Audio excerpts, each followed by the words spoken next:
Good morning. This is John. I hope you can hear me through the mask. I have to wear it. It's a new mandate from our governor. He's afraid you might catch COVID if I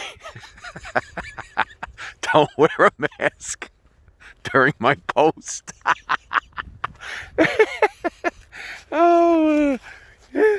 These things have become the new reading glasses. They're friggin' everywhere. Just see the snow here? This is what my house looks like, and it looks like it snowed. These stupid masks. They're everywhere. You gotta laugh, right? What else are you gonna do? Gotta laugh. I'm laughing. What else? Sometimes crying. I do that on my own. That wouldn't look good. I showed up. Public places, how are you? I'm alright. Although, it's okay too now. Which brings me to what I just feel compelled to share this morning. First of all, even though it's not official,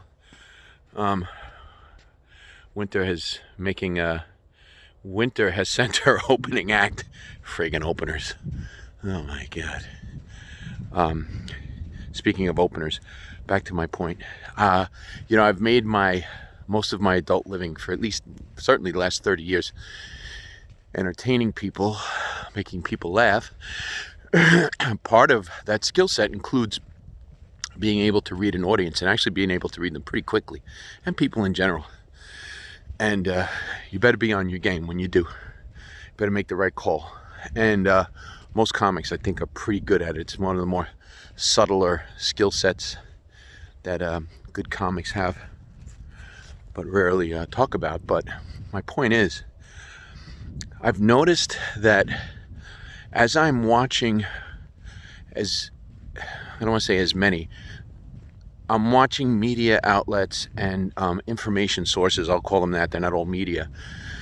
I'm noticing that, one, my BS meter has become extremely good. That may be because of my experience with reading crowds and people as a comic.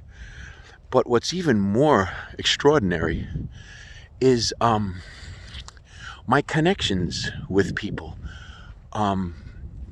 They've deepened to a point of almost being supernatural. And what I mean is, and I think this is what I mean is, let me finish that point. My ability to connect and to communicate with people I know and I trust, and I don't even have to know them long. They don't have to be old friends or relatives. Some people, new people that I meet,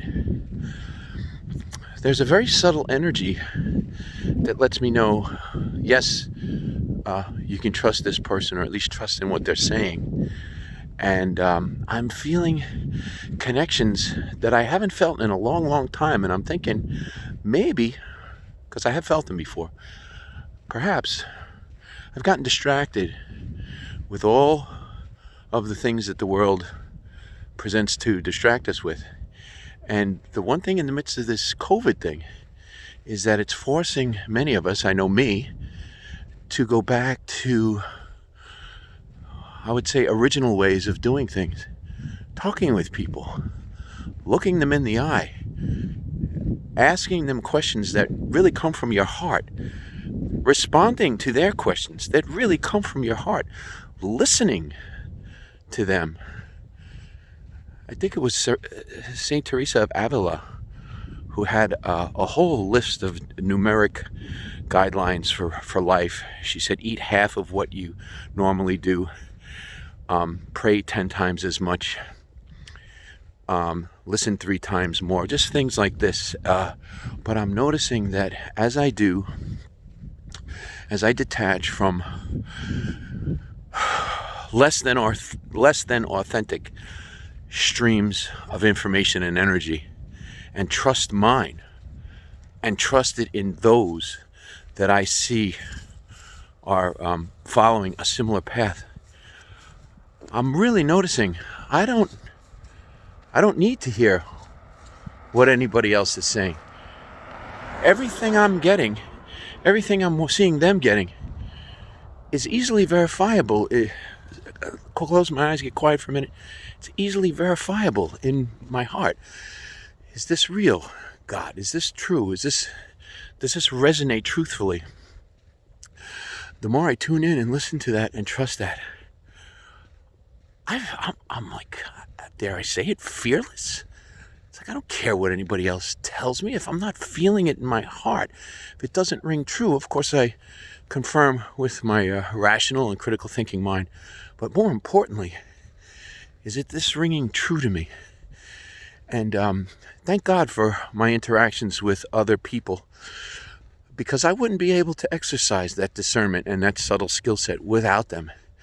So in this time of great tribulation, there's also great opportunity. As A Course in Miracles says, trials are lessons yet learned, where once before you made a faulty choice, a better one can now be made.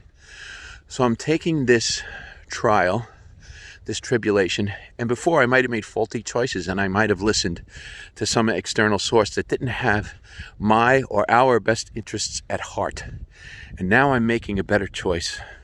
I'm listening to something much greater than myself, and I'm seeing it, feeling it, experiencing it in other people. And thank you, everybody who's been a blessing in my life, and may I continue to be a blessing in yours.